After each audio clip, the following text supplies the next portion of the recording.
There's been a lot of talk about new hunting games arriving here pretty soon in the near future, and the question that I've been getting lately is, do I think it's going to be a good game, or what do I think is going to make a good hunting game? And in this video, I'm going to kind of explain to you what I think makes an excellent long-term hunting game. And I would have to say that the first thing that's going to make a hunting game an excellent hunting game is obviously you got to have animals. You got to have a good amount of animals. But you also don't want to see tons of monster animals everywhere. You want to see a bunch of females and small males, sometimes some medium males, but you actually rarely want to find the big males. And the way that you want to find them is by covering lots of ground. You don't want it to have it to where every single spot that you go to, you know, you have like a big old buck laying there or a big bull elk. Next spot we go, you know, there's a big bull, because at that point there's no challenge, there's no competition. It's like too easy. When it gets too easy, it gets boring. And boring in a hunting game is what absolutely ruins the authenticity of the game. But even though he's not big, a lot of times what's cool is you can take a shot at the small ones and get practice so you're sighted in. So when you actually do spot that giant, you'll be spot on.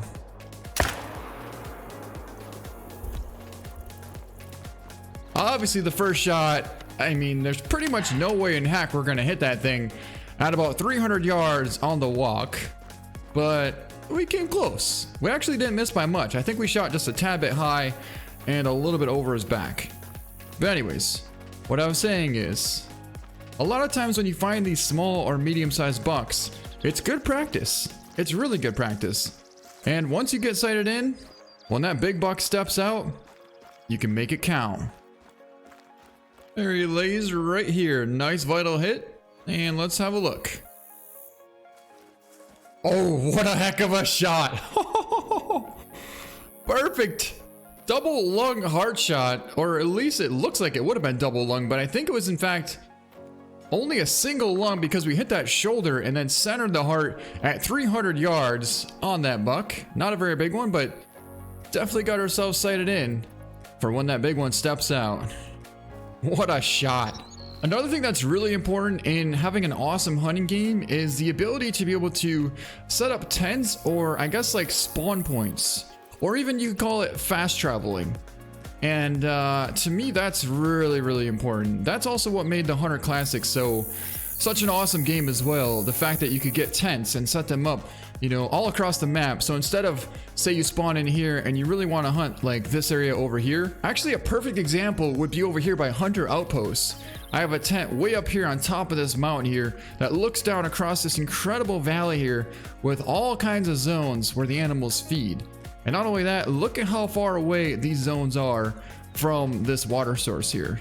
So we're talking quite a ways out, which is awesome. And all I do is spawn in from this tent here, work my way along the top of this ridgetop here, and then kind of get to this point.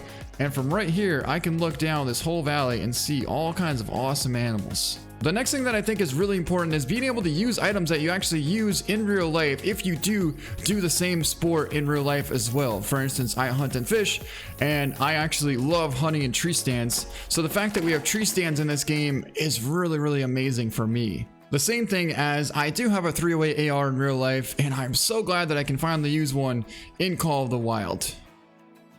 I also have a bow, and I love hunting with a bow and arrow as well.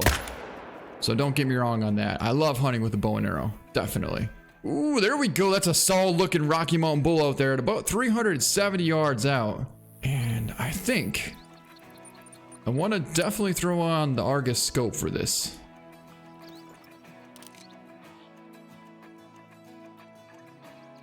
Ooh, and I also think I want to crouch down.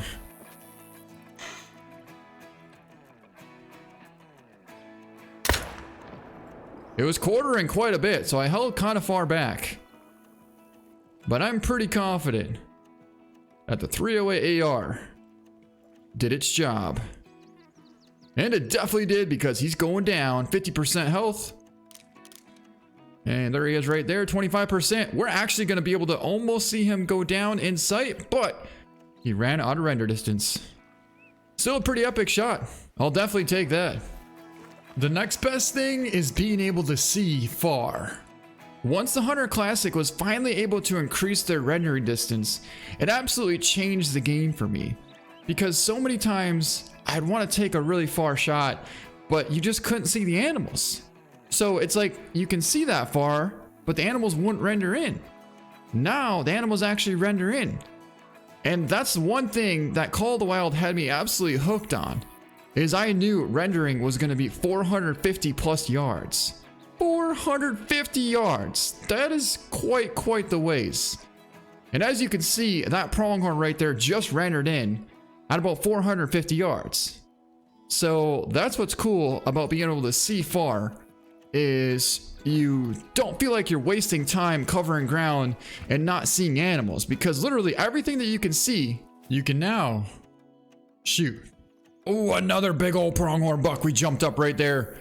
I used to actually have a tree stand right here, but for some reason I don't have one here anymore. So we are not going to be able to get up in it and take the shot, but we can definitely try and get on him right here.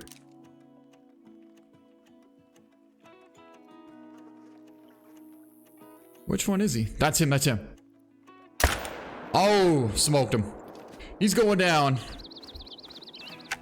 There actually might have been another big buck in there as well, because I thought I was spotting him, but I think it just might be a big 3. It's a 3. It's a big 3. Okay. So we definitely know it was just a big 3. That one right there.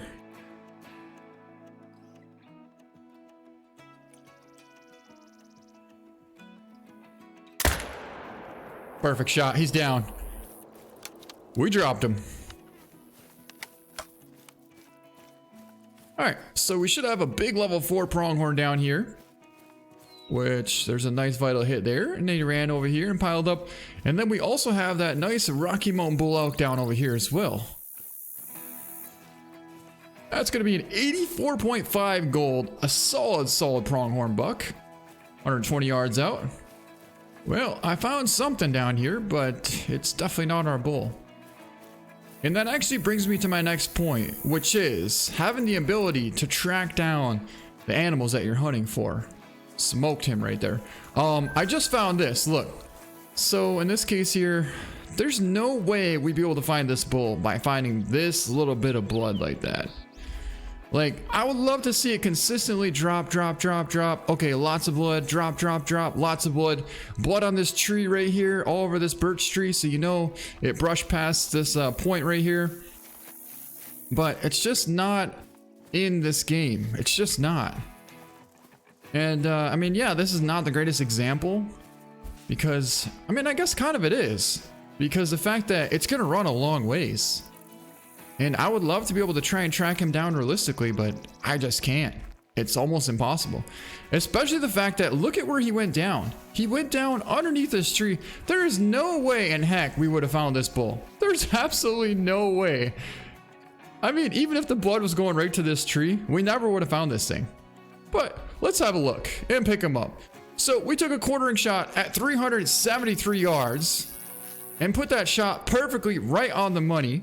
And he's going to score 377.4. So a solid gold bull.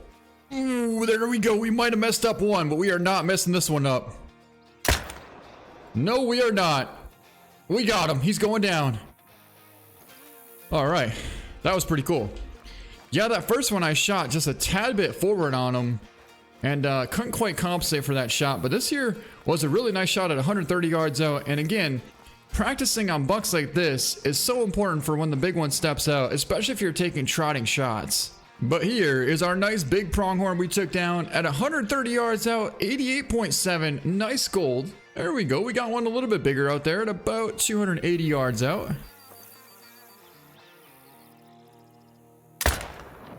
Again, we'll take a nice shot on him, and that'll take him down. Now, another thing that's important for me when I'm playing a hunting game is that you can actually hunt all parts of the map, not just one area, and the animals are all the way around that whole entire map. And actually, Call of the Wild wasn't very good at this at first. They would typically only put the animals near the water sources, but lately, they've been getting better at spreading out the animals across the whole map, which is absolutely crucial in a great hunting game, in my opinion. But here's our decent level 3 muley. Pretty epic double lung shot on the walk at 280 yards out. Another thing that's going to make a hunting game an excellent game is actually the ability to be able to use stuff and have fully function in the game.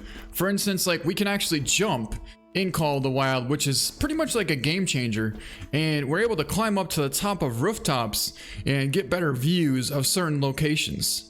Another really important feature is you gotta have good graphics. If you don't have amazing graphics, then you're not gonna wanna go out and explore. Now, I'm not saying you have to have perfect graphics. For instance, like the Hunter Classic, the graphics are still really good, even though it's an older game. But it looks realistic and you can actually understand kind of the way that the map lays out. If you didn't have good graphics and you didn't understand what way the map lays out, then you wouldn't really be interested in going out there and exploring new terrain or trying to find a good spot to hunt. Although we found some bison out here, again, there's nothing super spectacular. It looks like we only have one male and it's just a small male right there, 96 to 145, so he's really not too impressive at all. But that's what keeps you motivated to keep on going and try and find something bigger. Not only do I love hunting from a tree stand, but I also love scouting out an area to be able to find a good spot to set up the tree stand. Now over here, a couple weeks ago, we spotted a beautiful whitetail buck. He likes to hang out on the end of this point here, and he's usually with about 2-3 does and a couple of smaller bucks. But what I decided to do is set up a tree stand maybe 70 yards to the east side here, and what's gonna happen is they rest. Okay, here's what's gonna happen. They rest up over here on these hills, right? They rest over here, and eventually they're gonna come on down back through here and work your way down to this point. And when they do that, what our goal is to hopefully intercept them and be able to take an awesome shot out of the tree stand with my favorite weapon to hunt with in real life, which is the bow. So there's our tree stand setup right there. Got a pretty epic spot. Once we get up there, I'm gonna show you exactly what we're looking at and just kind of scan out the area. All right, we're in, and this is kind of what we're going to be looking at right now, where you can see the top part of this ridge here. The only part that we really can't see very good is down here in this thicket right here. But once they come out to this opening here, we'll definitely be able to see them, and they'll be in range. So we can pretty much cover this whole entire point here of this peninsula, which is an absolute epic setup, especially if you could set up something like this in real life. Oh, that is not a whitetail. Well, at least we got eyes on a buck. We no longer than got in this tree stand for about 5 minutes now, and we already have a buck coming in. It's not a whitetail, but it is a muley buck, and it's not a bad size one too. Oh, there's a nice ram, a real nice ram walking past us as well. All right, let's not get too excited here, because we got to make sure we hunt for what we're looking for, and that is a giant whitetail buck. Boy, we have a perfect setup here with an incredible wind. We're pretty high up in the stand as well, so this buck should walk right underneath us, and there's no way he's gonna even have a clue that we're here.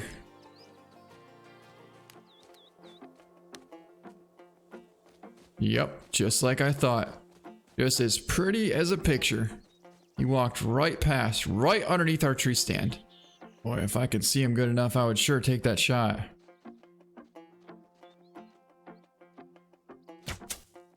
Smoked him. Alright, he shouldn't go far. And that also is not going to spook our giant whitetail from coming in. Oh my god, we just got eyes on a nice whitetail buck coming this direction. It's not the one that we're looking for, but it's definitely a buck. And if he's there, the big one shouldn't be too far away. I was sitting here waiting for about 15 minutes now after we took down that muley, and I wasn't sure if we were going to see these whitetail. And all of a sudden I looked and we just got eyes on a buck. But for some reason he's being very hesitant in coming this direction. Alright, that's definitely him calling over there.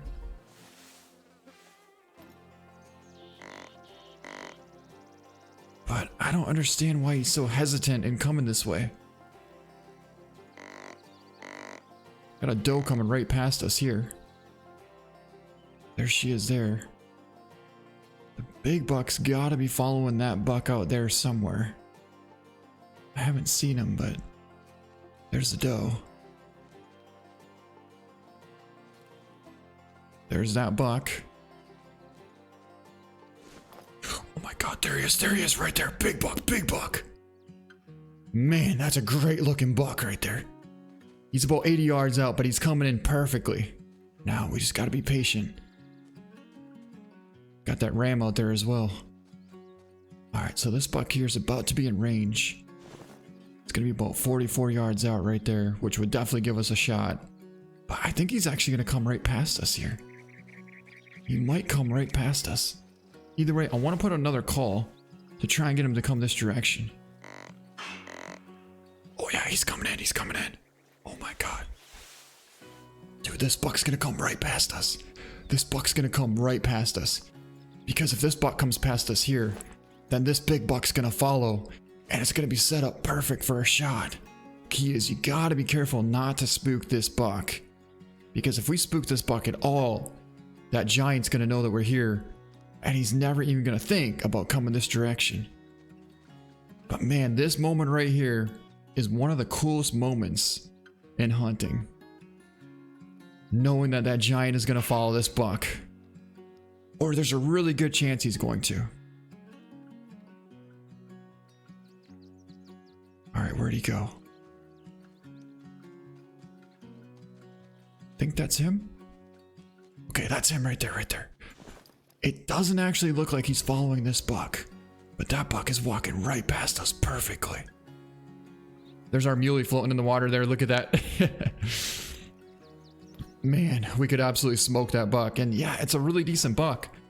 But this giant is right there, 50 yards out, and there's no way we're risking spooking that big buck. There's just no way. So we're gonna have to try and call again and get his attention. Okay, I think he's coming in. Yeah, he's coming in, he's coming in. Here we go, here we go. He's stepping out there at about 60 yards out. Yeah, we could take that shot, but man, that's borderline a little bit too far.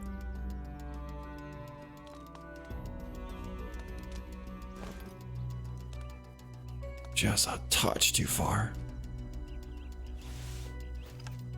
I mean, if he's quartering perfect, I'd probably take that shot. But I feel like there's no reason to rush this shot. Eventually he's got to come this way, because that's where he's going to drink. Boy, is he being pretty hesitant though. Look at him. Alright, he's stepping out there at about 55 yards out. I think we're going to take that shot. 57 yards.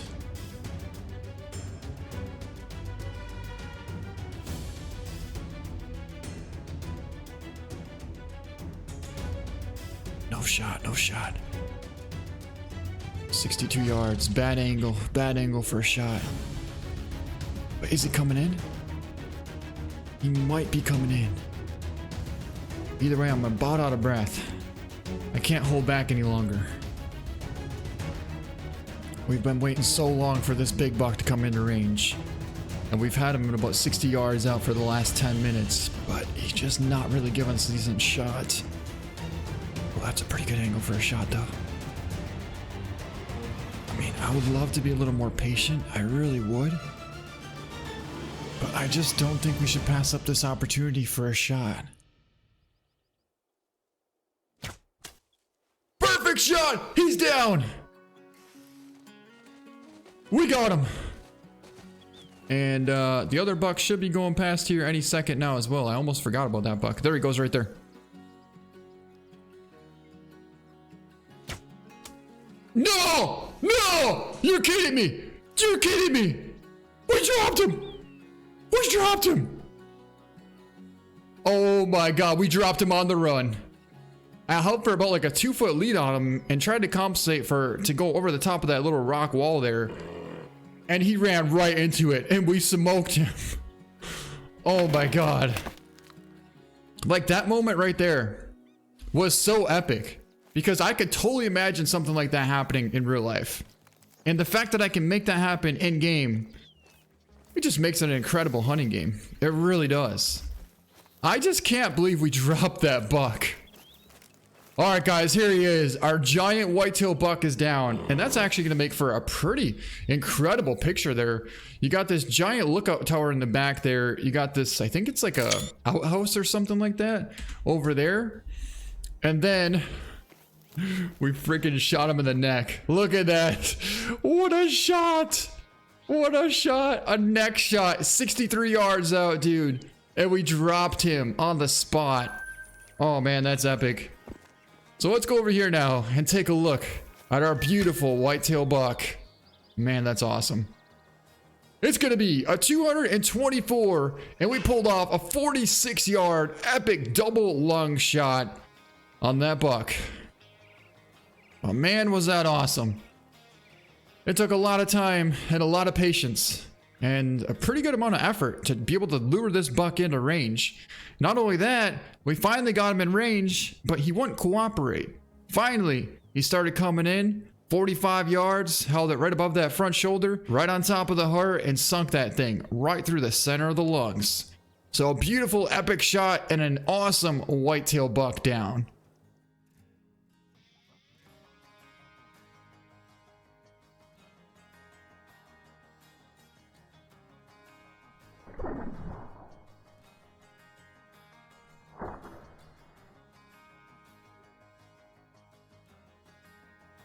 I also love being able to spot nice bucks at good distances away and be able to take out a nice long-range rifle.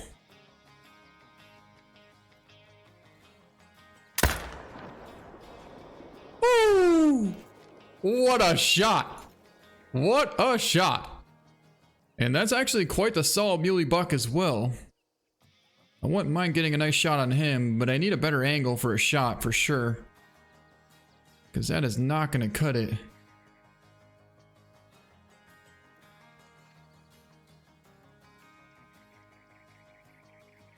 Oh, we got more whitetail out there. And I got distracted from our shot. I could have taken that shot too. We're looking at about 250, so I'm going to have to hold a tad bit high. Oh, he's angled too much there. It's not a bad buck either. All right, what are we going to do here?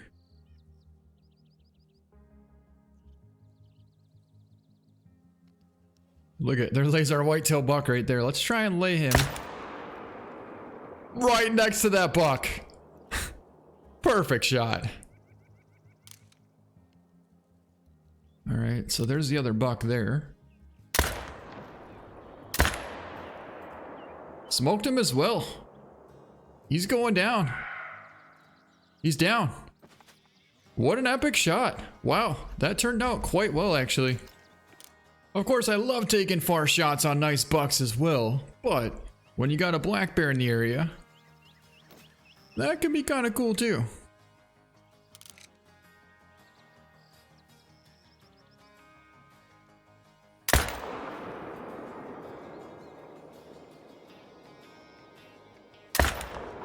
And you can still smoke. Or what should have smoked that buck. We got, okay, I think we actually hit that tree. But the follow-up did connect, however. And we got a good hit into that buck. I think we got the bear as well, but we hit him a little bit high and far back, I think. But I think either way, it should take it down. We shot a doe? Oh, I bet we must have hit a doe on that one shot where it was going right perfect, but I thought we hit a tree.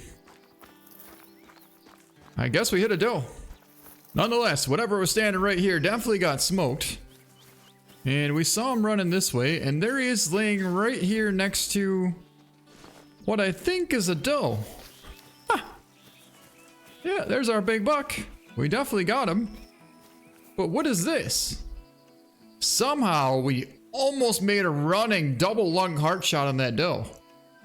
But she came out of nowhere. Nonetheless, here's our buck, a 209 gold, and we pulled off a 343 yard walking liver shot on that beautiful whitetail buck. But anyways, that's gonna be it for this video. I hope you guys enjoyed it, and now you know how I feel a hunting game should perform to be able to have you consistently coming back over and over again to be able to want to play. But that's gonna be it. Thank you so much for watching, and we'll see you next time.